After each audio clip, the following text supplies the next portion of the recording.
तक हम लोगों ने क्या डिस्कस किया है डिजिटल इलेक्ट्रॉनिक्स के अंदर? हम लोगों ने ये देखा है कि लॉजिक एक्सप्रेशन कैसे डिराइव करते हैं और उन लॉजिक एक्सप्रेशंस को मिनिमाइज करने के लिए हम लोग यूज करते हैं बूलियन अलजेब्रा। अब इस टॉपिक के अंदर हम क्या करने वाले हैं, लॉजिक एक्सप्रेशन को मिनिमाइज करेंगे, लेकिन उसे मिनिमाइज करने का एक नया तरीका देखेंगे जिसे बोलते हैं के मैप या कार्नोफ मैप। ठीक है, तो मिनिमाइज करना क्यों जरूरी है, ये चीज मैंने पहले भी डिस्कस किया था। जब लॉजिक एक्सप्रेशन को मिनिमाइज करते हैं तो उसके अंदर लगने वाले लॉजिक गेट्स भी मिनिमाइज हो जाते हैं, और जब number of logic gates minimum होते हैं तो हमारी कॉस्टिंग भी क्या हो जाती है, मिनिमाइज। तो इसी वजह से हम लोग लॉजिक एक्सप्रेशन को हमेशा मिनिमाइज करने की कोशिश करेंगे। और फिर बात ये आती, चलो मिनिमाइज कर रहे हो तो बूलियन अलजेब्रा से भी तो कर रहे थे, तो हमें अगले टॉपिक पे आने की क्या जरूरत पड़ी? तो अगले टॉपिक का हमारा नाम क्या आता है, कार्नोफ मैप या इन शॉर्ट के मैप। अब देखो जैसा नाम से पता चल रहा है ये एक मैप की तरह है, मैप हमेशा ग्राफिकल होता है, तो हम ये बोलते हैं के map is a graphical tool which is used to minimise the logic expression. तो यहाँ हम ग्राफिकली काम करेंगे। वहीं बूलियन अलजेब्रा में क्या कर रहा था मैंने अलग अलग थ्योरम्स पढ़ रखी थी और उन थ्योरम्स के बेसिस पे मैं टर्म्स को क्लब कर रहा था, और टर्म्स को क्लब करने के बाद लॉजिक एक्सप्रेशन को मिनिमाइज कर रहा था। लेकिन यहाँ पे क्या करेंगे, उन टर्म्स को मैप करेंगे ग्राफिकल टूल पे, और मैप करने के बाद उनकी क्लबिंग हमारे लिए हो जाती है आसान। अब जैसा कि हमने बूलियन अलजेब्रा के अंदर देखा था, दो तरह के लॉजिक एक्सप्रेशन होते हैं, एसओपी और पीओएस, सम ऑफ प्रोडक्ट और product of sum. Sum of product के अंदर भी मैंने दो चीजें बताई थी, एक तो नॉर्मल एसओपी और एक कैनोनिकल एसओपी। ठीक है, ऐसे नॉर्मल पीओएस और कैनोनिकल पीओएस। कैनोनिकल फॉर्म में क्या होता है कि हर एक टर्म के अंदर सारे ही वेरिएबल प्रेजेंट होते हैं। नॉर्मल टर्म के अंदर क्या होता है, नॉर्मल में कुछ वेरिएबल हर एक टर्म में से मिसिंग हो सकते हैं, ये चीज हमने देखा था। तो जब के मैप का यूज करते हैं तो के मैप का यूज दोनों एसओपी और पीओएस में किया जा सकता है, यानी यहाँ चाहो तो मिन टर्म्स की भी बात कर सकते हो और चाहे तो मैक्स टर्म्स के बारे में भी बात की जा सकती है। ठीक है, तो जैसा बूलियन अलजेब्रा के अंदर देखा था, दो तरीके होते हैं, या तो लॉजिक एक्सप्रेशन को as a sum of min term लिखते हैं या as a product of max term लिखते हैं। तो सेम दोनों चीजें हम लोग परफॉर्म कर सकते हैं के मैप के अंदर, सम ऑफ मिन टर्म्स या प्रोडक्ट ऑफ मैक्स टर्म। ठीक है, अब के मैप के अंदर क्या होता है, जैसे सबसे बेसिक से हम लोग शुरू करते हैं, हम अपनी बात शुरू करते हैं एक सिंपल टू वेरिएबल के मैप से। देखो ज्यादातर जो के मैप वाली अप्रोच है वो 6 वेरिएबल तक रिस्ट्रिक्टेड होती है, जबकि बूलियन अलजेब्रा की जो थ्योरम्स हैं वो हम लोग कितने भी नंबर ऑफ वेरिएबल पे लगा सकते हैं। के मैप में जितने ज्यादा नंबर ऑफ वेरिएबल बढ़ते जाएंगे ये अप्रोच उतनी ही कॉम्प्लिकेटेड होती जाएगी। ठीक है, तो सबसे पहले दो वेरिएबल से शुरू कर रहे हैं। अब दो वेरिएबल में देखो क्या होता है, हम लोग क्या करते हैं, दो वेरिएबल है ए बी, ठीक है, वाई। अब इनके 4 कॉम्बिनेशन हो सकते हैं।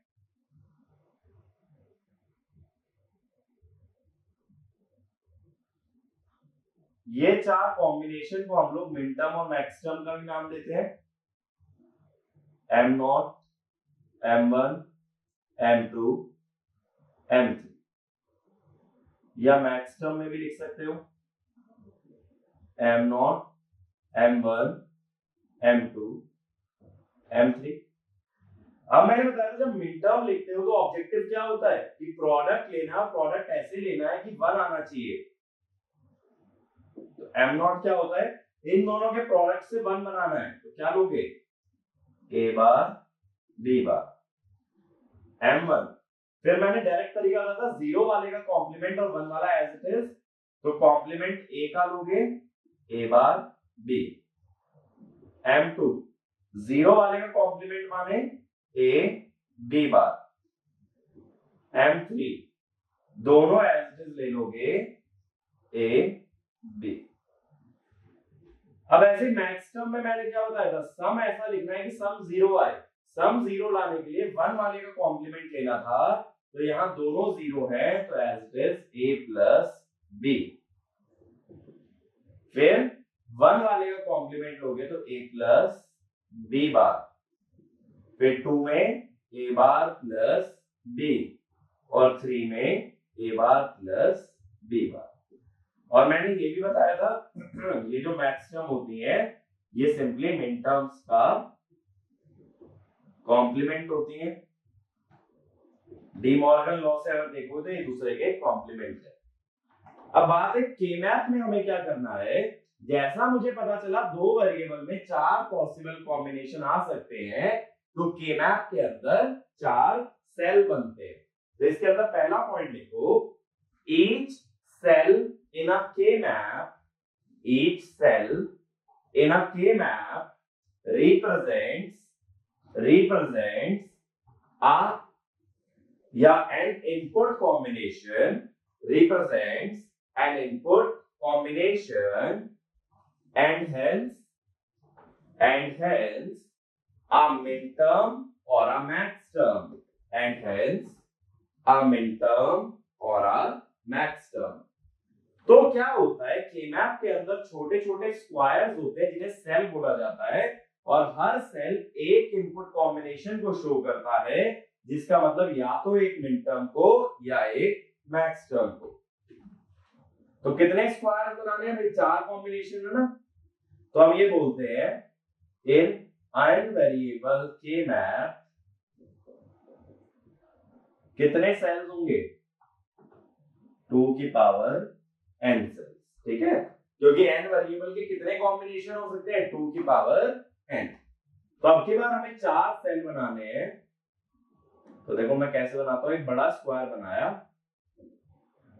और इसे चार छोटे स्क्वायर में डिवाइड कर दिया। यहां हम लोग एक लाइन डिवीजन दिखा देते हैं। डिवीजन का मतलब ये है कि इधर a चल रहा है और इधर b चल रहा है। तो हमेशा ये ध्यान रखना, ज्यादातर नीचे क्या करते हैं, नीचे की तरफ दिखाया जाता है MSB और ऊपर की तरफ दिखाया जाता है LSB। दिखाने के लिए तुम ऊपर भी MSB नीचे भी LSB दिखा सकते हो, बट ये स्टैंडर्ड नोटेशन है जहां नीचे MSB आए और ऊपर LSB आए, ठीक है। MSB कौन सा वेरिएबल होगा, जो पहला वेरिएबल है वो होगा MSB और जो दूसरा वेरिएबल है वो होगा LSB, ठीक है। अब a की दो वैल्यूज हो सकती है 0 और 1, b की भी दो वैल्यू हो सकती है 0 और 1। 0 0 का मतलब है क्या हुआ डेसिमल में 0, 0 1 का मतलब डेसिमल 1, 1 0 का मतलब 2 और 1 1 का मतलब 3। तो ये चार डेसिमल वैल्यू हो सकते हैं। जैसे यहां पे भी अगर लिखते, अगर यहां मैं डेसिमल लिख दूं तो 0 1 2 3, ये चार डेसिमल वैल्यू आ सकती है। तो एक टू वेरिएबल के मैप के अंदर हमारे पास चार डेसिमल वैल्यूज मैंने लिख दी है, 0 1 2 3, ठीक है। अब देखो इसके अंदर क्या होता है, मैंने जैसा बताया दो पॉसिबिलिटी है, या तो एक्सप्रेशन तुम्हें एसओपी लिखना है या फिर पीओएस। तो देखो एक एग्जांपल मैं ले लेता हूं। मान लो हमें ये दे रखा है 1 1 0 0, ये मैंने y दे दिया। अब y के अंदर देखो 1 कहां पे आ रहा है, 1 आ रहा है 0 वाले मिन टर्म पे और फर्स्ट वाले मिन टर्म पे। तो ऐसा लिख सकते हो ना, m0 प्लस m1। मैंने बोला था जब एसओपी लिखा जाता है तो ये देखा जाता है आउटपुट 1 कहां पे है, और जहां 1 है वो वाले मिन टर्म्स को हमेशा ऐड कर लिया जाएगा, यही बोला था। तो यहाँ 1 कहां पे है, 0 और 1 पे है, तो इन दोनों मिन टर्म्स को क्या कर लो, ऐड। अब देखो मिन टर्म 0 क्या लिखी थी अभी, a बार b बार, और मिन टर्म 1 क्या लिखी है, a बार b। जरा कॉमन ले इसमें से a बार, तो b plus b bar equal to a bar, ठीक है। अब यही अगर मैं मिन टर्म्स को मैप करता के मैप में, तो आउटपुट देखो 1 कहां पे है, डेसिमल वैल्यू 0 और डेसिमल वैल्यू 1 पे। यहां पे आउटपुट क्या है, 1 है, और बाकी दोनों जगह आउटपुट क्या है, 0 है। अब देखो क्या होता है कि ये दो मिन टर्म्स को मैं कंबाइन कर रहा हूं, जैसा मैंने यहां लिखा है m0 प्लस m1। देखो दोनों मिन टर्म्स को कंबाइन होने के बाद क्या हुआ, इन दोनों में कॉमन क्या था, a बार, तो यहाँ पे आउटपुट क्या आ गया, a बार। इसका मतलब ये हुआ when terms are combined common literal is taken।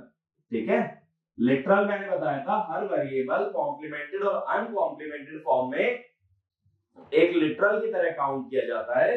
तो यहाँ कितने लिटरल्स थे, 2 लिटरल और 2 लिटरल, कितने थे, 4। आउटपुट में कितने आए, 1। तो हमने नंबर ऑफ लिटरल्स को क्या कर दिया, रिड्यूस। दूसरी चीज समझो, यही चीज केमैप से कैसे होती, केमैप में ये दोनों 1 को अगर मैं क्लब करता, इन दोनों में कॉमन क्या है, देखो b तो 0 और 1 दोनों हो सकता है, लेकिन इन दोनों वंस में कॉमन है कि a की वैल्यू 0 ही है।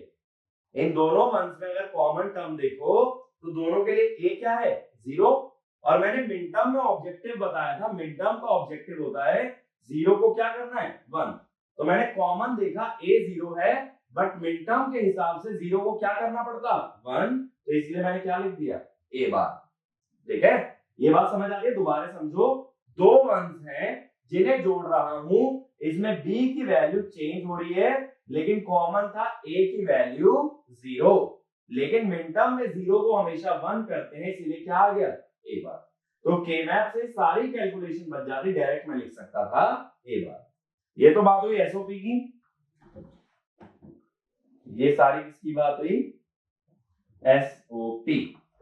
अब यही बात अगर पीओएस में करते, तो पीओएस के लिए मैंने ये बोला था हमेशा ये देखना कि लॉजिक एक्सप्रेशन 0 कहां हो रहा है। तो देखो 0 कहां हो रहा है, 2 और 3 पे। जिस जिस पॉइंट पे 0 होता है उन मैक्स टर्म्स का प्रोडक्ट लिखा जाता है। तो क्या लिखोगे, m2 m3। नहीं तो देखो मैंने एक और चीज बताई थी बूलियन अलजेब्रा के अंदर कि y अगर ऐसे लिखा है सिग्मा m01, तो अगर इसे पीओएस में लिखना है तो बची हुई मैक्स टर्म लिख दो। 0 1 के अलावा बचा क्या दो वेरिएबल में, 2 और 3। तो मैंने बताया था ना मिन टर्म से मैक्स टर्म या एसओपी से पीओएस कैसे जाते हैं। तो मिन टर्म में जो मिन टर्म्स प्रेजेंट है उनके अलावा की मैक्स टर्म्स को हम लोग एक्सप्रेस कर देंगे, तो हम आ जाएंगे एसओपी से पीओएस। अब कैपिटल M2 क्या है हमारा, a बार प्लस b, और M3 क्या है, a बार प्लस b बार। अब इन ब्रैकेट को अगर खोलोगे, a bar into a bar, a bar, a bar into b bar, a bar b bar, a bar b plus b b bar. b into b बार क्या हो जाएगा भाई, 0 हो जाएगा। बाकी सेकंड और थर्ड टर्म में से a बार कॉमन ले लो, तो क्या बन गया ये, a bar plus a bar dot 1, जो कि आ जाएगा a बार। तो सेम आ रहा है एसओपी और पीओएस दोनों में। यही चीज केमैप से कैसे होती कि हमें अगर पीओएस लिखना है तो हमें किस पे ध्यान देना है, जीरोस पे। तो जीरोस को मैं कंबाइन करने की कोशिश करता, अगर मैं जीरोस को कंबाइन करने की कोशिश करता हूं तो मैं क्या देखता हूं, इनमें कॉमन क्या है, इनमें कॉमन है a की वैल्यू 1। और हमें पता है पीओएस के अंदर हमारा ऑब्जेक्टिव होता है 1 को 0 बनाने का। तो अगर a इक्वल टू 1 कॉमन है, उसे 0 कैसे बनाओगे, उसे 0 बनाओगे उसका बार लेकर के। ठीक है, तो आंसर डायरेक्टली क्या आ सकता है, a बार। तो जैसा हमने देखा बूलियन अलजेब्रा से एक ही चीज को डिराइव करने में ज्यादा नंबर ऑफ स्टेप्स लग रहे हैं, वही केमैप से ये चीज डायरेक्टली देख करके भी बोली जा सकती है। इसीलिए केमैप मेक्स ग्रुपिंग ऑफ मिन टर्म्स और मैक्स टर्म्स इजियर। लेकिन अब बात ये आती है ग्रुपिंग की कैसे जाती है, कैसे मैं डिफाइन करूं ग्रुपिंग के रूल्स को। ठीक है, तो इसके बाद एक ऐसे हेडिंग बना के लिख लो, grouping of adjacent cells, grouping of adjacent sales.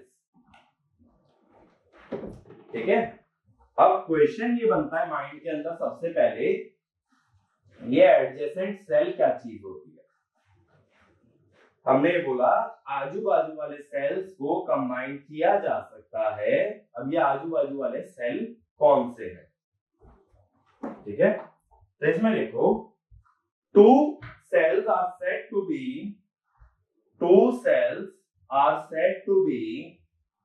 adjacent.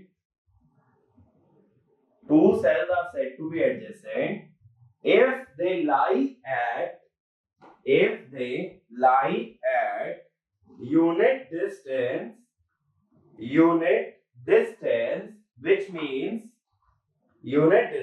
which means only one bit changes from one cell to the other. Only one bit changes from one cell to the other. ठीक है, अब देखो एक two variable वाले के map का ही example लेता हूं कि इसमें एडजेसेंट सेल का मतलब क्या होता है। देखो A B 0 1 0 1, तो यहाँ पे क्या आ रहा है 0 0 आ रहा है जिसका डेसिमल वैल्यू 0 लिखा था, 0 1 आ रहा है जिसका डेसिमल वैल्यू 1 था, 1 0 माने 2 और 1 1 माने 3। तो अब इसमें एडजेसेंट सेल देखो कौन कौन से हैं। 0 और 1 के बीच में कितनी बिट चेंज हुई है? एक ही बिट चेंज हुई है, सेकंड वाली। तो ये दोनों क्या हैं? ये दोनों कहलाएंगे एडजेसेंट सेल। ऐसे देखो 2 और 3 में एक ही बिट चेंज हुई है, अगेन बी वाली, तो ये दोनों भी क्या है? Adjacent cell. 1 और 3 में एक बिट चेंज हुई है, फर्स्ट वाली, तो ये दोनों भी क्या है? एडजेसेंट सेल है। और ऐसे ही 0 0 और 1 0 में भी एक ही बिट चेंज हुई है, ए वाली, तो ये दोनों भी क्या है? एडजेसेंट। तो तुम ऐसे भी समझ सकते हो, अगर ग्राफिकली एडजेसेंट सेल की बात करनी है तो दो स्क्वायर्स जिनके बीच में एक एज कॉमन होगा उन्हें बोलेंगे एडजेसेंट सेल। देखो 0 1 और 1 1 में ये लाइन कॉमन है ना, तो ये क्या है? एक स्क्वायर की साइड है। तो ऐसा बोल सकते हो जब दो स्क्वायर्स में एक साइड कॉमन हो जाए तो उन्हें क्या कह देते हैं? Adjacent cell. और कंबाइन हमेशा हो सकते हैं सिर्फ और सिर्फ एडजेसेंट सेल। जैसे यहां देखो 0 और 3 में कितनी बिट्स चेंज हो गई? 2 बिट्स, दोनों 0 क्या बन गए? 1। और इन दोनों स्क्वायर में देखो कोई साइड कॉमन है क्या? नहीं, तो these will not be called as adjacent cell. अगर इन दोनों की बात करो तो ये एडजेसेंट नहीं है। ठीक है, तो इन दोनों सेल को कंबाइन नहीं किया जा सकता, सिर्फ वही सेल कंबाइन हो सकते हैं जिनके बीच में एक साइड कॉमन हो या जिनके बीच में सिर्फ एक बिट का चेंज आए। अब बात यह आती है कंबाइन करना ही क्यों है। देखो कंबाइन करने से क्या हुआ, जैसे पहले लॉजिक एक्सप्रेशन में कितने लिटरल थे? 4, अब कितने रह गए? 1। ऐसे यहां कितने थे? 4, कितने रह गए? 1। तो इसका मतलब ये हुआ अगर मैं सेल्स को कंबाइन करता हूं I can reduce the number of variable और I can reduce the number of literal। अब देखो यहां दो वेरिएबल का के मैप था, दो सेल को मैंने कंबाइन किया, कितने वेरिएबल रह गए? 1, डी तो गायब हो गया ना। दो वेरिएबल के मैप में जब हमने कंबाइन किया तो एक ही वेरिएबल बचता है। तो इसका मतलब ये हुआ दो सेल को जोड़ देने से कितने वेरिएबल गायब हो जाते हैं? एक वेरिएबल।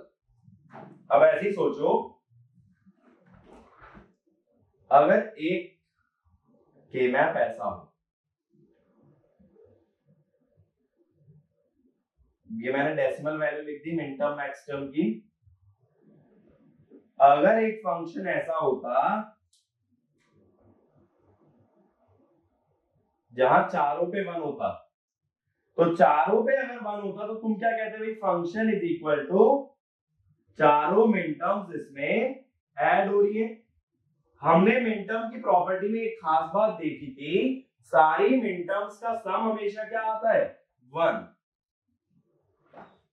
या एक के मैप अगर मैं ऐसा दे दूं, दूसरा एग्जांपल ये देखो, अगर एक के मैप मैं ऐसा दे दूं, ये डेसिमल वैल्यू में 0 1 2 3, जहां फंक्शन हर जगह 0 है, तो हमने ये बोला था फंक्शन को अगर पीओएस में लिखते हो तो जहां जहां 0 है उन मैक्स टर्म्स को मल्टीप्लाई करते हो। कहां कहां 0 है? 0 1 2 3, और हमें पता है सारी मैक्स टर्म्स का प्रोडक्ट क्या आता है? 0। अब इसका मतलब ये हुआ अगर 4 सेल कंबाइन हो रहे हैं, अगर 4 सेल कंबाइन हो रहे हैं तो लॉजिक एक्सप्रेशन में कितने वेरिएबल दिख रहे हैं भाई? 0। ना ए आया ना बी आया, आंसर क्या आया? 1 या फिर 0। 2 सेल कंबाइन होने से बी गायब हो गया, या ये कह दो एक वेरिएबल गायब हो गया, और 4 सेल कंबाइन होने से कितने वेरिएबल गायब हो गए? दोनों वेरिएबल गायब हो गए। तो इसको अगर मैं जनरलाइज करता हूं, 2 सेल से एक वेरिएबल गायब होगा, 4 सेल से 2 वेरिएबल गायब होंगे, ऐसी 8 सेल से कितने गायब होंगे? 3, 16 से कितने गायब होंगे? 4, 32 से कितने गायब होंगे? 5।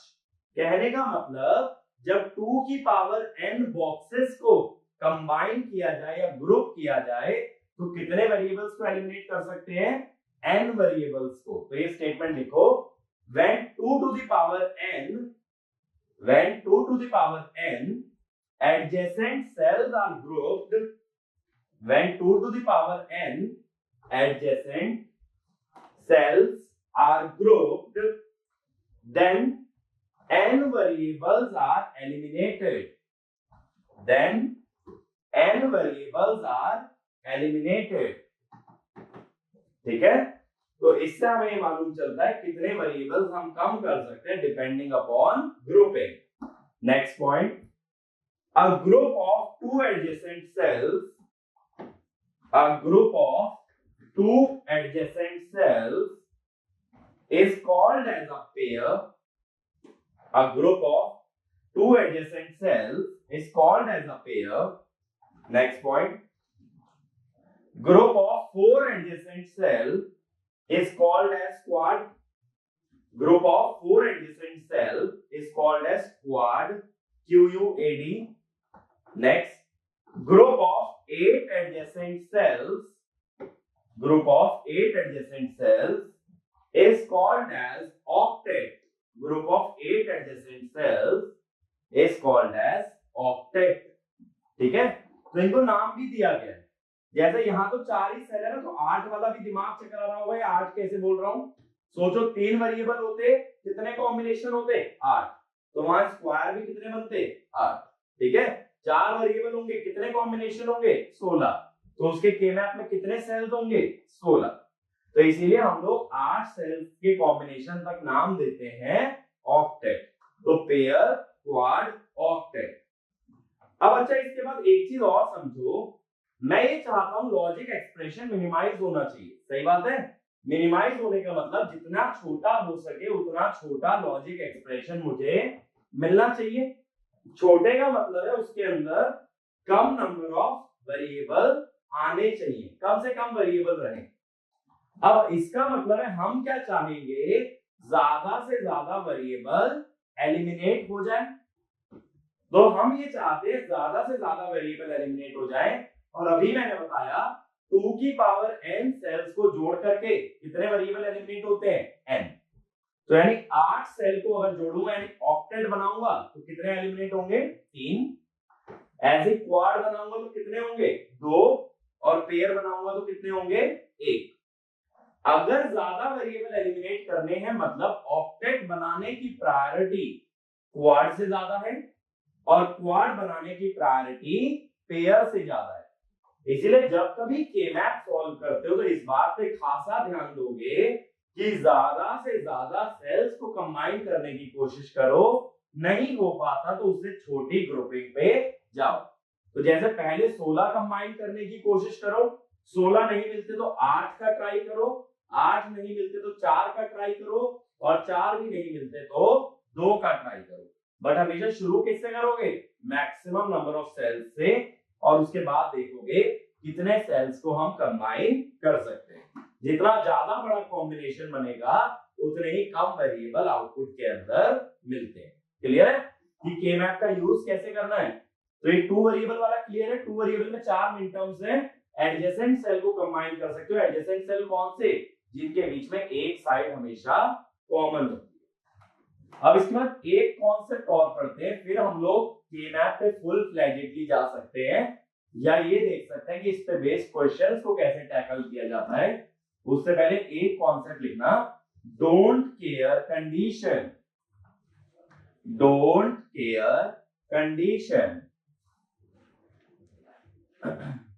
अब इसमें एक पॉइंट लिखो, the output of a logic expression, the output of a logic expression can have 3 possible values, can have 3 possible values, 0, 1 and x. 0, 1 and x. x के ब्रैकेट में लिखना डोंट केयर, डोंट केयर। अब बात ये आती है, अभी तक हमने ये पढ़ा बाइनरी वेरिएबल की 2 ही वैल्यू होती हैं, 0 या 1। यहां मैंने बोला 3 वैल्यूज हो सकती हैं, 0, 1 या x। अब ये x या डोंट केयर क्या चीज आ गई? ये तो नया टर्म सुन रहा हूं। तो डोंट केयर का मतलब ये होता है ऐसा इनपुट कॉम्बिनेशन जिसके बारे में मुझे परवाह नहीं है। ठीक है, तो इसका मतलब क्या हुआ?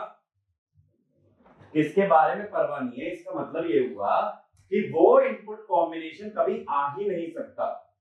अगर वो इनपुट कॉम्बिनेशन कभी आ ही नहीं सकता तो उस पे आउटपुट 0 आएगा या 1 आएगा, इससे मुझे फर्क नहीं पड़ता। तो डोंट केयर को 0 भी मान सकते हो, 1 भी मान सकते हो, क्योंकि उस पे क्या आएगा ये मैटर नहीं करता। Reason that input combination can never occur. अब क्वेश्चन माइंड में आएगा, डोंट केयर को फिर 0 माने या 1 माने, वो डिपेंड करता है लॉजिक एक्सप्रेशन मिनिमाइज कैसे हो रहा है। अगर उसे 1 मान के एक बड़ी ग्रुपिंग बना सकते हो तो ज्यादा वेरिएबल एलिमिनेट हो सकते हैं, तो 1 मान लो। और उसे 1 मान करके अगर ज्यादा नंबर ऑफ टर्म्स बनानी पड़ रही है तो क्या मान लो? 0। यानी उसे 1 सिर्फ तभी मानो जब वो कोई एक बड़ा कॉम्बिनेशन बनवा पाए। अगर एक बड़ा कॉम्बिनेशन उसने बनवा दिया तो उससे मेरा लॉजिक एक्सप्रेशन क्या हो जाएगा? छोटा हो जाएगा। ये बात समझ आ रही है? डोंट केयर का मतलब वो इनपुट कॉम्बिनेशन या वो मिन टर्म कभी एग्जिस्ट ही नहीं करेगी, तो उस पे आउटपुट 0 आए या 1 आए मुझे फर्क नहीं पड़ता। तो मैं उसे क्या दिखाता हूं? x। x 0 भी हो सकता है, 1 भी हो सकता है, बट तुम मानोगे क्या? वो डिपेंड करेगा क्या उसे इंक्लूड करने से ज्यादा बड़ी ग्रुपिंग बन पा रही है, और ज्यादा बड़ी ग्रुपिंग अगर बन पा रही है तो उसे 1 मान लो, अदरवाइज उसे एज इट इज छोड़ दो। उसे ग्रुपिंग में इंक्लूड करने की जरूरत नहीं है, तो मैं उसे क्या मान लूंगा? 0। ठीक है, तो एग्जांपल देखते हैं। जैसे मान लो 2 वेरिएबल की ही बात कर लेते हैं, f a b sigma m 0 1, यानी मिन टर्म्स कौन कौन सी है? 0 और 1, plus don't care. Don't care 2 ऐसे दिखाते हैं, यानी 2 वाली जो मिन टर्म है वो मेरे लिए डोंट केयर है। अब 2 वेरिएबल वाला के मैप बनाते हैं।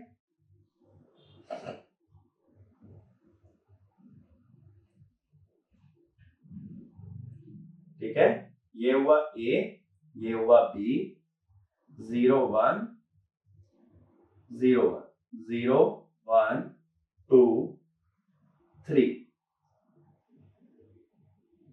अब 0 और 1 वाली मिन टर्म्स में 1 प्लेस कर दो और 2 वाली में डोंट केयर के लिए दिखा दो x। अब बात है कंबाइन करना है, तो देखो कंबाइनिंग इस तरह से बन सकती है कि 1 तो सारे इंक्लूड करने जरूरी है, सिंपल सी बात है, 1 को नहीं छोड़ सकते, लेकिन एक कॉम्बिनेशन ऐसा भी तो बन सकता है। ठीक है, पहली बात तो ये कि जब के मैप में ग्रुपिंग होती है तो सारे वंस को कवर करना जरूरी है एसओपी में और सारे जीरोस को कवर करना जरूरी है टीओएस में। तो इसको भी एक पॉइंट बना के लिख लेना, all ones must be covered, all ones must be covered while deriving SOP expression, while deriving SOP expression, and all zeros must be covered, and all zeros must be covered while deriving POS expression, while deriving POS expression। अब देखो अगर इन दोनों को cover करते हैं तो पहले वाली टर्म में कॉमन क्या है इन दोनों वंस में, A0, लेकिन मिड टर्म में जीरो को हमेशा 1 बनाते हैं तो A बार। इन दोनों में क्या कॉमन है, इन दोनों में कॉमन है B की वैल्यू 0, तो ये क्या आ गया B बार। लेकिन ये एक्सप्रेशन मिनिमाइज नहीं है,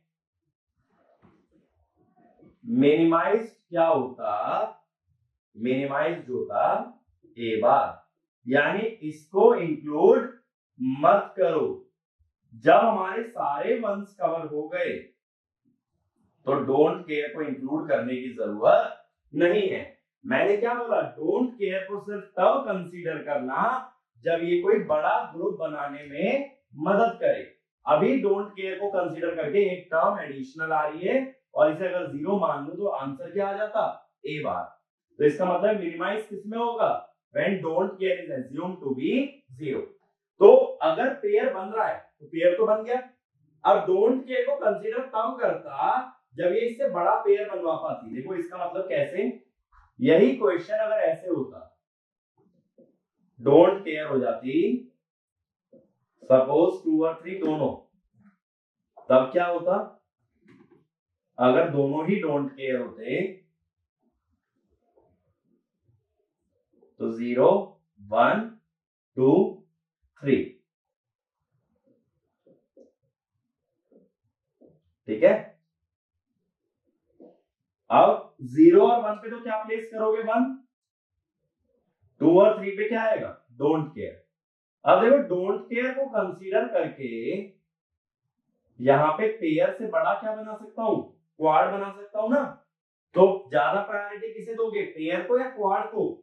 हम ज्यादा प्रायोरिटी हमेशा देंगे क्वाड को, ये ज्यादा वेरिएबल एलिमिनेट करता है, तो फंक्शन हो जाएगा 1। देखो मैंने बताया ना चारों को कंबाइन कर लेते हो तो क्या आ जाता है, 1 आ जाता है, ठीक है। एसओपी के अंदर आंसर आ जाएगा 1। तो इसमें ना A बचा ना B। तो डोंट केयर को तभी कंसीडर करना जब वो एग्जिस्टिंग ग्रुपिंग से ज्यादा बड़ी ग्रुपिंग बनाने में तुम्हारी मदद करे। पेयर तो बिना डोंट केयर के भी बन सकता है और पेयर यहां भी बन रहा है, तो डोंट केयर लेके कोई फायदा नहीं। लेकिन यहाँ दोनों डोंट केयर को अगर 1 मान लूं तो ये क्या बन गया, क्वाड। तो डोंट केयर को तुम्हारी मर्जी है 0 मानो या 1, बट कुछ ऐसा मानो जिससे तुम्हारी ग्रुपिंग बड़ी हो सके। अच्छा देखो ऐसी एक एग्जांपल और लेते हैं।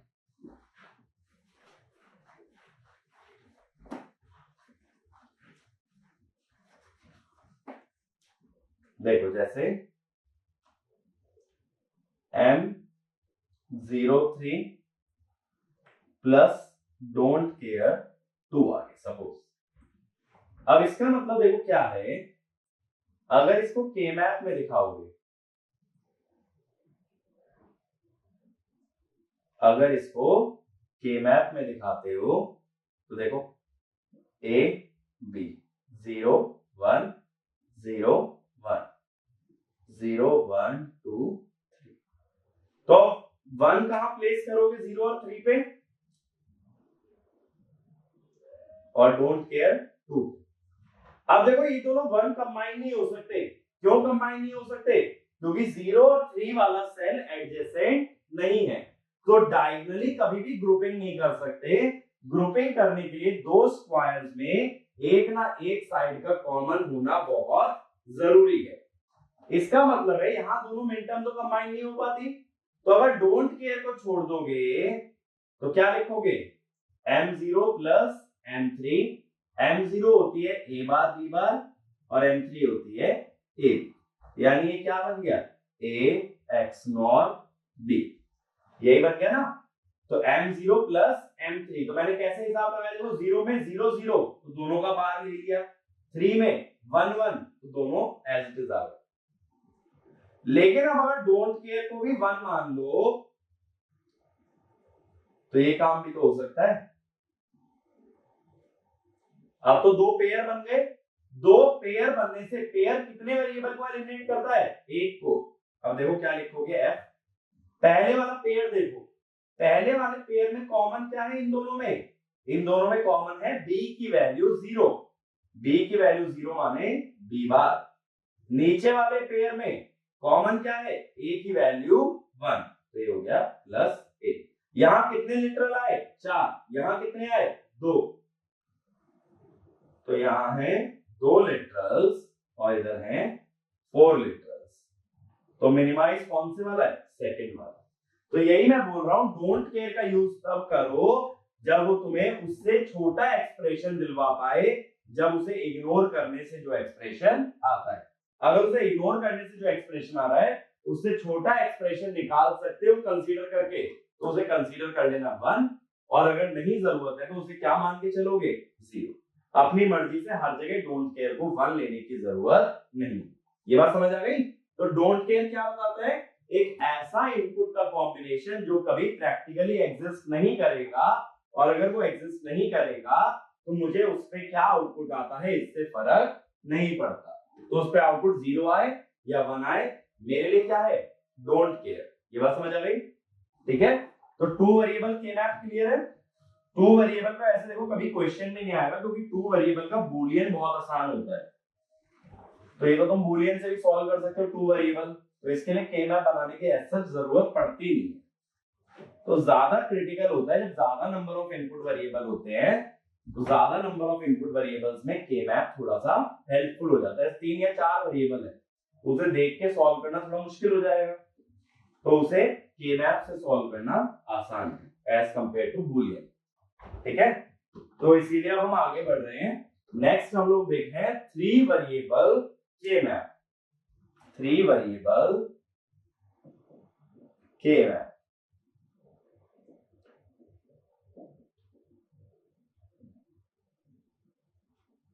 अब 3 वेरिएबल में कैसा फंक्शन होगा, 3 वेरिएबल का होगा a b और c।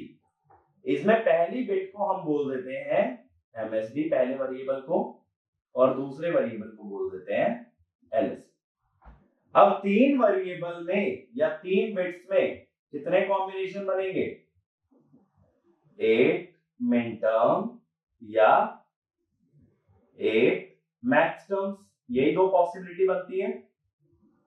इसका मतलब है 8 सेल्स इन के मैप। अब देखो जैसे पिछली बार मैंने एक परफेक्ट स्क्वायर बना दिया था जिसमें 2 रोज थी और 2 कॉलम थे, इस बार ऐसा नहीं कर पाओगे कि बराबर नंबर ऑफ रोज और कॉलम्स में इसे तोड़ पाओ, क्योंकि 8 is not a perfect square. 4 क्या था, 4 एक परफेक्ट स्क्वायर था 2 की पावर 2, तो 2 रोज और 2 कॉलम। तो 8 को हमें तोड़ना पड़ेगा 2 इंटू 4 या 4 इंटू 2, या तो 4 रोज लो या 4 कॉलम लो। तो देखो कैसे तोड़ोगे, अगर 4 कॉलम लेते हो तो के मैप कैसा बनाओगे, मुझे 8 सेल बनाने हैं, तो A B। अब हमें क्या पता है, एडजेसेंट सेल्स वो होते हैं जिसमें एक बिट चेंज हो बस, ठीक है। और कहीं याद आ रहा है ऐसा देखा हो कि लगातार सिर्फ एक ही बिट चेंज हो, ऐसा और कहां हमने बात की थी, ऐसी बात हमने पहले की थी किसके अंदर, ग्रे कोड के अंदर। तो जब के मैप में मैं ये बोल रहा हूं एडजेसेंट सेल्स में एक ही बिट चेंज होती है, इसका मतलब है के map will make use of grey code. तो देखो बीसी के कॉम्बिनेशन कैसे आएंगे, 0 0 0 1 1 1 1 0। तो मैंने किसका यूज किया यहां पे, grey code, because in adjacent cells only one bit should change, ठीक है। अब इसके अंदर देखो डेसिमल वैल्यू लिखते हैं, 0 0 0 की डेसिमल वैल्यू क्या है, 0, 001 की 1, ये एमएसबी है, ये ध्यान रखना। 011 3, 010 2, 100 4, 101 5, 111 7, 110 6। ठीक है। और ग्रे कोड की सीक्वेंसिंग कैसे चलती है ना, इस तरह से। अगर कभी ग्रे कोड लिखने आता हो, के मैप अच्छे से पता है तो ऐसे लिख सकते हो। तो 3 बिट का ग्रे कोड क्या होता है, 0 1 3 2 6 7 5 4।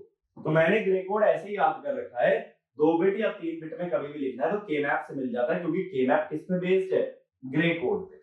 और देखो हर बार क्या है, बाइनरी टू डेसिमल मत जाना, इसके अंदर की जो डेसिमल एंट्रीज है ये याद रहनी चाहिए। अब देखो दूसरा पॉसिबिलिटी क्या होता कि 4 रोज ले लेते और 2 कॉलम।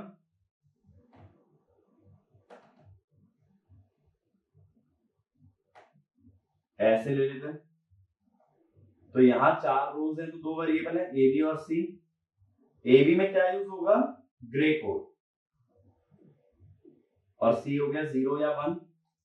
0 0 0 क्या आया, 0 0 0 1 1, 0 1 0 2, 0 1 1 3, 1 1 0 6, 1 1 1 7, 1 0 0 4, 1 0 1 5। ठीक है, तो ऐसे भी चल सकते हो, लेकिन इसमें जो ज्यादा स्टैंडर्ड तरीका है जो हर जगह देखने मिलता है वो ये फर्स्ट वाला। तो वेरिएबल्स को तुम कहीं भी प्लेस कर सकते हो, बस इस बात का ध्यान रखना कौन से वेरिएबल को एमएसबी की तरह ट्रीट करना और कौन से वेरिएबल को एलएसबी की तरह। बट के मैप का स्ट्रक्चर क्लियर है, तो अंदर की डेसिमल एंट्रीज याद रखो, 0 1 3 2 और नीचे 4 5 7 6। तो जब के मैप का स्ट्रक्चर क्लियर है, इसके आगे का प्रोसेस तो मैंने 2 वेरिएबल में समझाया। क्या करना है, एसओपी के लिए उन वैल्यूज पे 1 पुट करो जहां पे तुम्हारा आउटपुट 1 आ रहा है, और पीओएस के लिए किसे मैप करो, पीओएस के लिए उन वैल्यूज पे 0 पुट करो जहां आउटपुट हमारा 0 आता है। तो एसओपी के लिए क्या देखना है, आउटपुट की वैल्यू 1 कब होती है, और पीओएस के लिए क्या देखना है, आउटपुट की वैल्यू 0 कब आती है। ये बात क्लियर है। तो इस हिसाब से हम लोग चलने वाले हैं एसओपी और पीओएस के अंदर। और फिर हमें क्या करना है, ग्रुपिंग करनी है, और हमेशा कोशिश ये करनी है कि ग्रुपिंग हाईएस्ट ऑर्डर की बने। यहां मैक्सिमम कितने सेल्स को क्लब कर सकते हो, 8 है तो 8 ही को कर सकता हूं, यानी मैक्सिमम कितना हो सकता है, ऑक्टेट। तो मैक्सिमम ऑक्टेट है, उसके नीचे क्या है, क्वाड, और उसके नीचे क्या है, पेयर।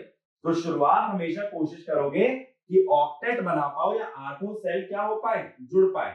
8 सेल को जोड़ने के लिए या तो 8 में 1 होना चाहिए, 8 में 0, तभी तो जोड़ पाओगे।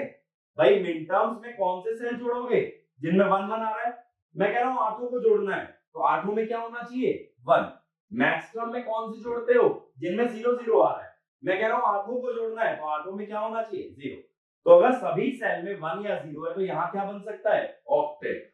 लेकिन अगर कुछ सेल में तो ऑक्टेट तो गया, तब कोशिश किसकी करोगे, क्वाड की। और अगर क्वाड भी ना बन पाए तो किसकी कोशिश करोगे, पेयर। ठीक है। अब लेकिन देखो इसके अंदर एक चीज ध्यान रखना, के मैप के अंदर एक चीज होती है which is called as roll off. अब ये रोल ऑफ क्या चीज होती है, देखो ग्रे कोड मैंने बताया था साइक्लिक होता है, ये चीज मैंने बताई थी। इसका मतलब है ये वाला जो कॉलम है, 4th कॉलम है, और ये जो 1st कॉलम है ये भी एडजेसेंट है, यानी ऐसा भी एक क्वाड बन सकता है। तो के मैप कभी भी लीनियर नहीं होता, के मैप सर्कुलर होता है। यानी जो के मैप मैंने सीधा बिछा रखा है ये एक्चुअल में ऐसे सिलेंडर है, तो यानी ये जो 2 और 6 वाले किसके बगल में लग जाएंगे, 0 और 4 के। तो ये 0 और 4 के बाजू में लाई करते हैं, तो ये दोनों भी क्या है, एडजेसेंट हैं। क्यों एडजेसेंट है, 1 0 और 0 0 में कितनी बिट चेंज हो रही है भाई, एक ही तो बिट चेंज हो रही है। एडजेसेंट सेल की डेफिनेशन क्या थी, 2 cells in which only 1 bit is different are said to be adjacent। तो ऐसे भी तो 0 और 2 एडजेसेंट है, 4 और 6 एडजेसेंट है, या 4th column is adjacent to the 1st column. तो के मैप कभी भी लीनियर नहीं होता, के मैप हमेशा क्या होता है, सर्कुलर होता है। सर्कुलर क्यों है, क्योंकि grey code is a cyclic code या grey code is a circular code, जहां से शुरू होता है वो वहीं पे खत्म होता है। और के मैप में कौन सा कोड यूज कर रहे हैं, ग्रे कोड। तो कभी ऐसा मत सोचना कि 0 और 2 में अगर 1 1 लिखा है इन दोनों को जोड़ नहीं सकते, बिल्कुल जोड़ सकते हो। दोनों के बीच में कितने बिट का चेंज है, सिर्फ 1 बिट का। अब कुछ एग्जांपल लेते हैं, 3 वेरिएबल के मैप थे, तो उससे बहुत अच्छे से इसका क्लियर होगा कि 3 वेरिएबल के मैप के साथ कैसे डील किया जाता है। ठीक है, तो ट्राई करना खुद से बनाने की पहले किसी भी एग्जांपल को, और फिर आंसर टैली करना जो सॉल्यूशन मैं बताता हूं। तो पहला एग्जांपल है F A B C sigma M 0 1 2 3। ठीक है, अब के मैप बनाते हैं पहले।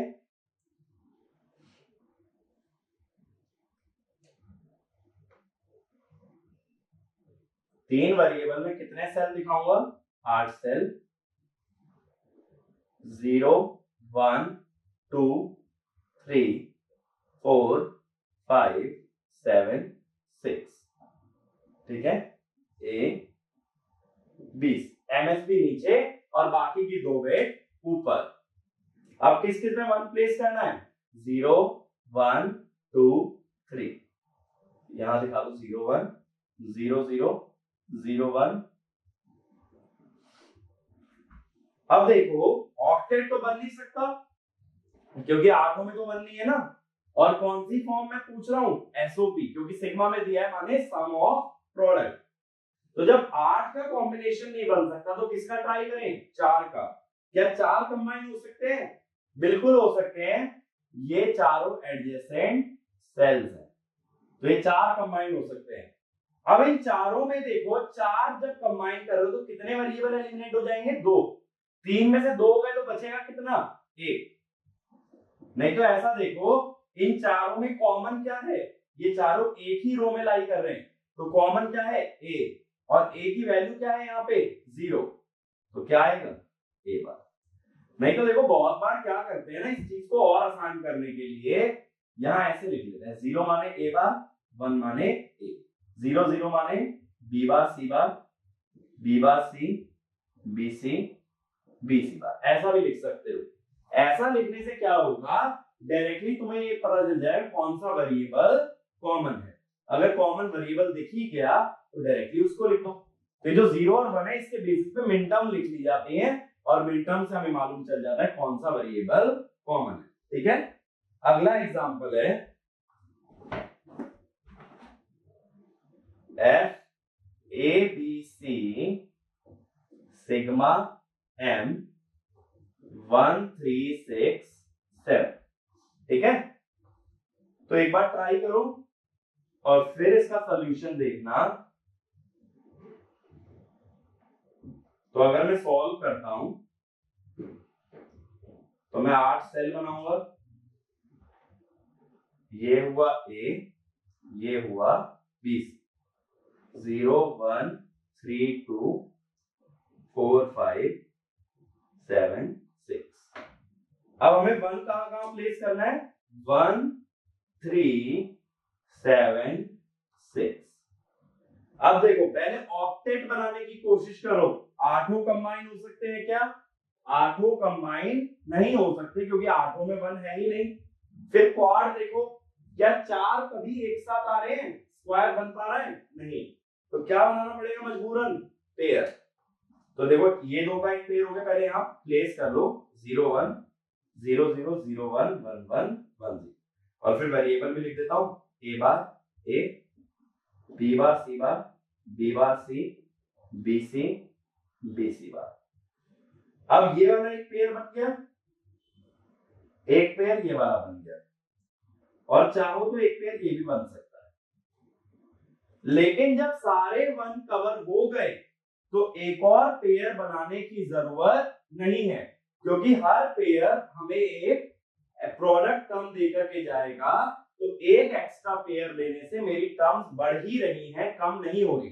तो कभी भी जरूरत से ज्यादा मत बनाओ, जब सारे वेरिएबल या सारे 1 कवर हो जाएं तो वहां पे रुक जाना। तो इसका रिजल्ट क्या आएगा भाई, इस वाले का रिजल्ट क्या आएगा, देखो पहला पेयर, पहले पेयर में कॉमन क्या है, ए बार, और कॉलम में क्या कॉमन है, बी बार सी, और बीसी में सी कॉमन है, तो ए बार सी। नीचे आ जाओ, इन दोनों में क्या कॉमन है, ए, और ऊपर से क्या कॉमन है, बीसी और बीसी बार में बी। तो ये आ गया हमारा आंसर।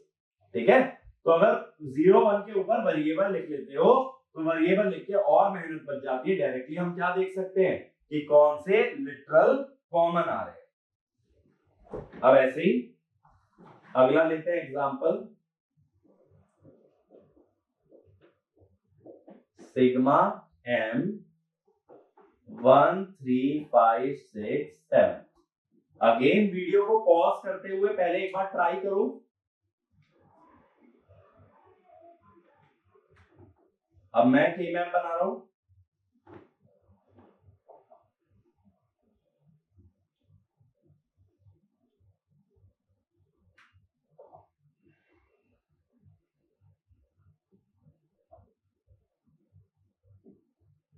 ठीक है, सारे नंबर मार्क कर दिए।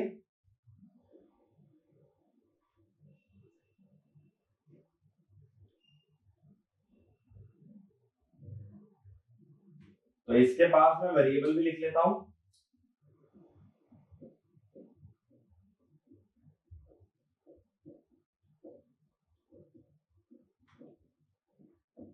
ठीक है। अब मुझे 1 कहां कहां प्लेस करना है, 1 3 5 6 7,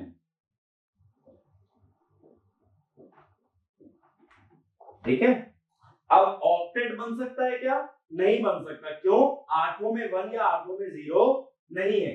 तो क्या ट्राई करें, क्वाड का या स्क्वायर का, ये बन गया एक क्वाड।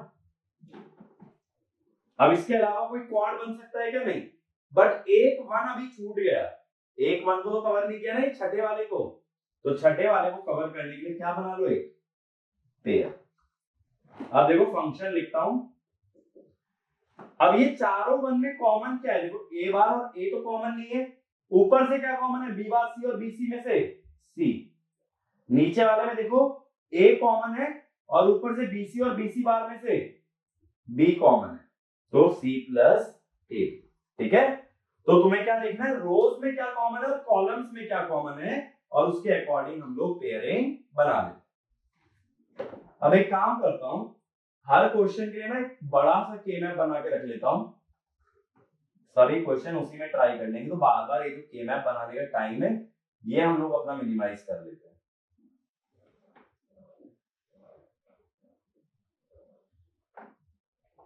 जीरो 1 3 2 4 5 7 6,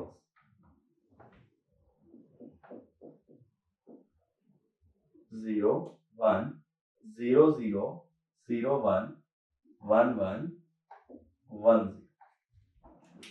ठीक है, यहाँ पे वेरिएबल भी लिख लेता हूं साथ में, ए बार ए, बी बार सी बार, बी बार सी, बी सी और बी सी बार। अब देखो अगला एग्जांपल हम लोग ले रहे हैं,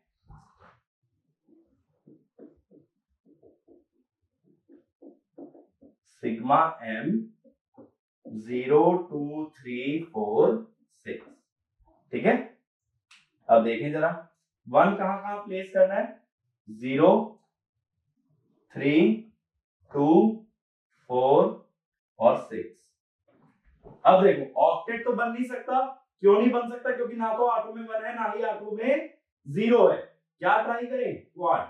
यहां कोई क्वाड दिख रहा है, डायरेक्ट देखने से तो नहीं दिख रहा, लेकिन मैंने एक चीज और बताई थी, मैंने क्या बताया था कि पहला और चौथा कॉलम हमेशा एडजेसेंट होते हैं, तो ये क्वाड बन सकता है। जब ये के मैप गोल घूम के आगे और पीछे जुड़ेगा तो ये चारों 1 क्या आ जाएंगे, एक साथ आ जाएंगे, और क्या बन जाएगा, ये क्वाड। इसी को क्या बोला था अभी, रोल ऑफ। तो के मैप में पहला और आखिरी कॉलम क्या होते हैं, एडजेसेंट। 4 1s कवर हो गए, कितना बचा, एक को कैसे कवर कर लो, इस तरह से। ठीक है, अब बताओ जरा एक्सप्रेशन, पहले इसमें देखो रो में कुछ कॉमन है क्या? ए बार और ए कॉमन नहीं है। कॉलम में देखो पहले और चौथे कॉलम में कॉमन क्या है? बी बार, सी बार और बी सी बार। कॉमन क्या है? सी बार। अब इस पेयर में आ जाओ, इसमें रो में क्या कॉमन है? ए बार। कॉलम में क्या कॉमन है? बीसी और बीसी बार में से बी, तो ए बार बी, ये आ गया आंसर। ठीक है, तो ये ध्यान रखना, अगर क्वाड नहीं भी दिखे तो ये भी चेक जरूर करना क्या पहले और आखिरी कॉलम की मदद से हमारा कोई क्वाड बन सकता है। ठीक है, अब ऐसी एक एग्जांपल लेता हूं डोंट केयर वाला।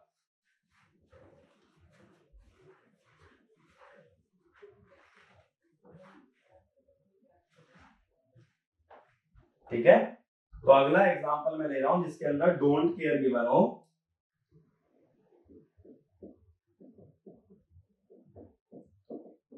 Sigma m 0167 plus don't care 345।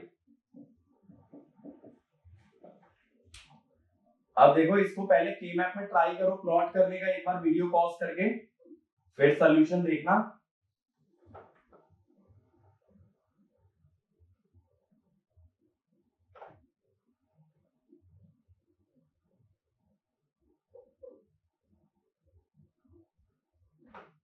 तो देखो सॉल्यूशन अगर देखते हैं तो 1 कहां प्लेस करना है? 0 1 6 और 7 में, और डोंट केयर क्या क्या है? 3 4 5। अब देखो अगर 2 में भी डोंट केयर या 1 आ जाता तो आठों को कंबाइन करके ऑक्टेट बना देता, लेकिन 2 में कुछ ना आने की वजह से ये क्या रह गया? इसके अंदर ऑक्टेट नहीं बन पाएगा। तो अगली कोशिश क्वाड की होगी। क्वाड के लिए ट्राई करें जरा, देखो जरा, ये एक क्वाड बन सकता है, इसमें मेरे 2 वंस कवर हो गए। अब इसके बाद 2 वन बचे, उनको पेयर से कवर कर सकते हो, लेकिन ऐसे क्वाड भी तो बना सकते हो। हमेशा क्या कोशिश करनी है? मैक्सिमम पॉसिबल की। सारे वन कवर हो गए, आगे कुछ भी बनाने की जरूरत नहीं है। तो ऐसी गलती मत कर देना कि ये वाला क्वाड भी बना लो, क्योंकि उसमें तुम्हारे पास टर्म ऐड हो रही है, फायदा कुछ नहीं हो रहा। डोंट केयर का यूज सिर्फ उतना करें जिसमें कि बड़ी कपलिंग बन पाए, बचे हुए डोंट केयर को ऐसे ही छोड़ दें। वो जरूरी नहीं हर डोंट केयर को कवर किया जाए। अब पहला देखो क्वाड, पहले क्वाड में रो में तो कुछ कॉमन नहीं है, कॉलम में देखो बी बार सी बार और डी बार सी में से बी बार कॉमन है। नीचे वाला देखो, नीचे में कॉलम में कुछ कॉमन नहीं है, चारों आ गए क्योंकि, लेकिन रो में क्या कॉमन है? ए। तो ये आंसर क्या हो गया? ए प्लस बी बार। अब ऐसे ही देखो, अगर एक क्वेश्चन में पीओएस का दे दूं, ये तो एसओपी वाले हैं ना सारे, पीओएस में क्या होता है? मैं टर्म्स तुम्हें दे रहा हूं 0 1 2 3 4 और 7, ये दे दिया। अब पीओएस में क्या करना पड़ता है? देखो चेंज, इसी के मैप पे देखते हैं पीओएस के अंदर हमारा चेंज क्या होता है।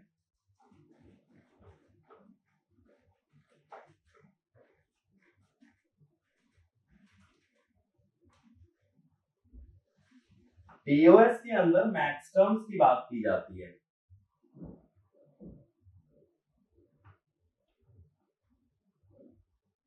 ठीक बात है,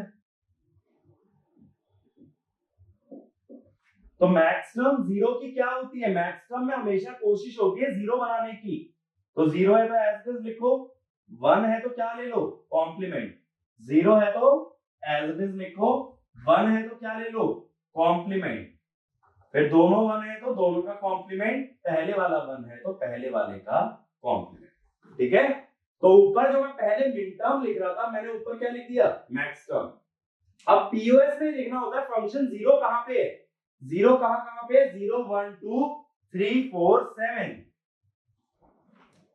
0 1 2 3 4 7। अब इन जीरोस को क्लब करना है। देखो ऊपर वाली 4 जीरो चली जाएंगी एक क्वाड में, ये चारों जीरो चली गई है क्वाड के अंदर। अब बची क्या, 2 जीरो बची। क्या एक और क्वाड बन सकता है? एक और क्वाड नहीं बन पा रहा है, तो हमें क्या बनाना पड़ेगा, एक पेयर और एक पेयर यहां पे। अब ऐसा मत कह देना कि पहला और तीसरा कॉलम एडजेसेंट होते हैं तो इसका क्वाड बना लो। कॉलम जो एडजेसेंट होते हैं सिर्फ फर्स्ट और फोर्थ होते हैं, क्योंकि के मैप को हम लोग रोल कर देते हैं। अब देखो पहले वाले इसके अंदर बताओ मुझे, पहले वाले क्वाड के अंदर कॉमन क्या है, एक कॉमन है। कॉलम में कुछ भी कॉमन नहीं है क्योंकि चारों कॉलम आ रहे हैं ए। और ये ध्यान रखना पीओएस है, तो आप किस में लिखोगे, प्रोडक्ट में ए प्लस मत लिखना, ए डॉट। इस पेयर में देखो क्या कॉमन है, रो वाइज तो कुछ भी कॉमन नहीं है, बट इनका कॉलम सेम है। कॉलम क्या है, बी प्लस सी। तीसरे में आ जाओ, इन दोनों में ए और ए बार तो कॉमन नहीं है, कॉमन क्या है, कॉलम है। कॉलम क्या है, बी बार प्लस सी बार। ये क्या बन गया, पीओएस। तो हमेशा कॉमन देखना है, बट पीओएस में ये ध्यान रखो हर एक टर्म को सम की तरह ट्रीट करके उन सभी सम का क्या ले लेना है, प्रोडक्ट लेना है, ठीक है। और एसओपी में हर एक टर्म को मिन टर्म लिखोगे और उन मिन टर्म्स का सम लिखा जाएगा, ठीक है। और हमेशा पहली कोशिश क्या होगी, पहली कोशिश होगी ऑक्टेट बनाने की 3 वेरिएबल में, और ऑक्टेट ना बन पाए तो किस पे जाओगे, क्वाड पे, ठीक है। तो 3 वेरिएबल तक क्लियर है। ऐसे ही जब हम 4 वेरिएबल पे जाते हैं तो कितने सेल बनेंगे, 16। अब 16 एक परफेक्ट स्क्वायर है 4 बाय 4 का, तो इसका मतलब वहां 4 रो और 4 कॉलम बनाना अच्छा है, रेदर देन 8 into 2 या 2 into 8 करूं, है ना। उससे बेटर क्या है, ज्यादा कंसाइज है 4 into 4। और वहां किसकी पॉसिबिलिटी बनती है, 16 के कॉम्बिनेशन की। तो 16 कब कंबाइन होंगे, 16 के 16 में या तो 1 हो या तो 0, वरना शुरू कहां से करोगे, वहां ऑक्टेट से। तो सभी में 1 या 0 है तो 16 का कॉम्बिनेशन बना दो, और वरना अगर नहीं है पहले 8 का ट्राई करो, फिर 4 का और फिर 2 का। तो ये जो 4 वेरिएबल वाला के मैप है और इसके आगे 5 वेरिएबल वाला के मैप आता है, इनके बारे में हम लोग बात करेंगे लेकिन नेक्स्ट लेक्चर के अंदर। तब तक ये जो एडजेसेंट सेल ग्रुपिंग ये सारे कंसेप्ट बताए हैं, इस पे कुछ के मैप अपनी तरफ से बना लो, कोई भी रैंडम नंबर ले लो, बट ऐसा मत करना 7 से ऊपर ले लो, 0 से 7 के बीच में। पीओएस और एसओपी ट्राई कर लो, और सबसे बढ़िया देखो काम क्या करो, ये जो क्वेश्चन मैंने एसओपी पे कराए हैं इन्हें पीओएस में कन्वर्ट कर लो। कैसे करोगे, देखो जब एसओपी में 0 1 2 3 आ रहे हैं तो पीओएस में क्या आएंगे, 4 5 6 7, ऐसे आ जाएगा। अब इसका पीओएस निकालने का ट्राई करो, तो ऐसे ही क्वेश्चन जो जो एसओपी पे हुए हैं उन्हें किस में कन्वर्ट कर लो, पीओएस में। और एक बार ट्राई करो, 3 वेरिएबल तक का के मैप बहुत अच्छे से क्लियर होना चाहिए। ज्यादातर जो क्वेश्चन गेट में आएगा वो 4 वेरिएबल से आएगा, बट 3 तक का कंसेप्ट अगर स्ट्रॉन्ग है तो 4 वेरिएबल में ज्यादा दिक्कत नहीं आएगी, 4 वेरिएबल बहुत आसानी से कर जाओगे। लेकिन उसके लिए 3 तक का पहले कंसेप्ट क्लियर रखना जरूरी है। तो नेक्स्ट वीडियो देखने से पहले ये एसओपी वालों को पीओएस में कन्वर्ट कर लेना, आंसर निकाल लेना, तभी नेक्स्ट वीडियो पे जाना, ताकि 4 वेरिएबल बहुत अच्छे से समझ पाओ, ठीक है। तो अब नेक्स्ट लेक्चर में मिलते हैं, 4 और 5 वेरिएबल के मैप डिस्कस करेंगे। Thank you.